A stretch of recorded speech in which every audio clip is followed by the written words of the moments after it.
Guys, welcome to this new video tutorial. In this video, I will show you how you could easily create a bootable USB for this Linux distribution.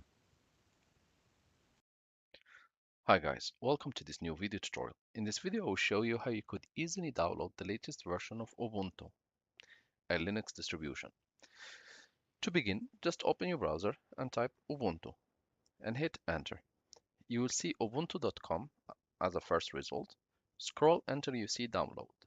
Click on the download and you will be redirected to this page. Select based on what you need. If you need Ubuntu for desktop, server, flavors, cloud, etc. For this stage, we are going to select download Ubuntu desktop. We are being redirected to this page.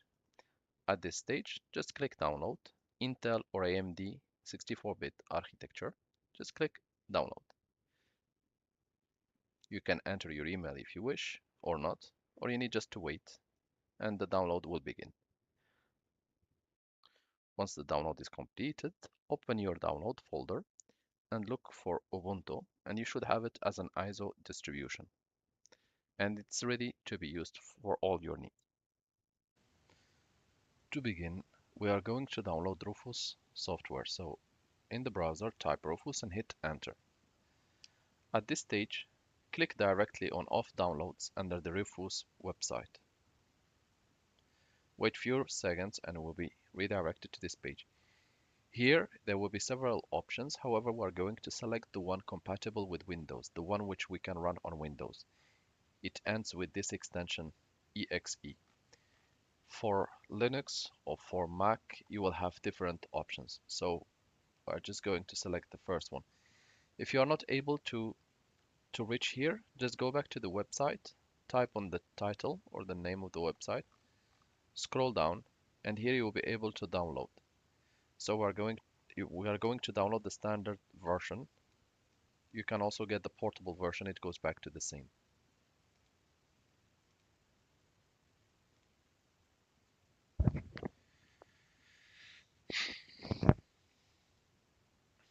Once the download is completed, just click on it and double click on Rufus. Windows will ask you if you want to allow this application to make changes to your device. Just go ahead and click yes.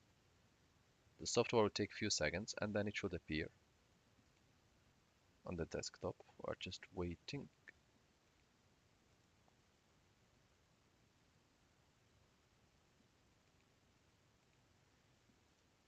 Yeah, here it comes. It might take a few seconds.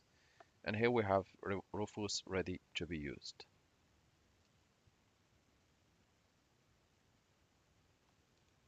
To begin, make sure that you have plugged your storage device into your PC.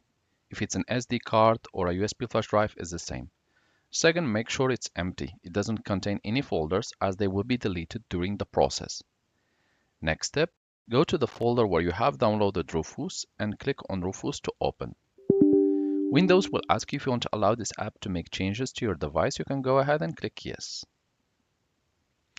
Once Rufus will open, we'll be able to proceed. Here, make sure to select your storage device.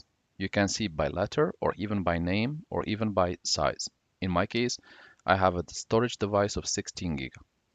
Next step, make sure that you have disk or ISO image and click on select. Locate your Ubuntu distribution and double click on it. All the settings will be populated by default, so don't change anything except the name. You can rename it as you like. Next step, click start. Make sure to select write in ISO image mode and click OK. Windows will warn you, or the software will warn you that it's going to delete all the files contained in the storage device where it's going to set up the Linux Mint. So you can go ahead and click yes or OK if you have no files there. The process will begin. It will start by, first of all, formatting and then partitioning. At this stage, there is nothing you need to do manually. You need just to wait until the whole process is over. From my side, I will just pause the video here and we'll continue once the process is over to show you what you can do next. The whole process should take between 2 to 8 minutes. It should not take longer. The process in my case has taken 6 minutes and 40 7 seconds. We can go ahead and click close. However, just double check your storage device if the setup was completed. You should see it like this, and once you click, you should see these files appearing. Thank you guys for watching, and talk to you soon in a new video tutorial.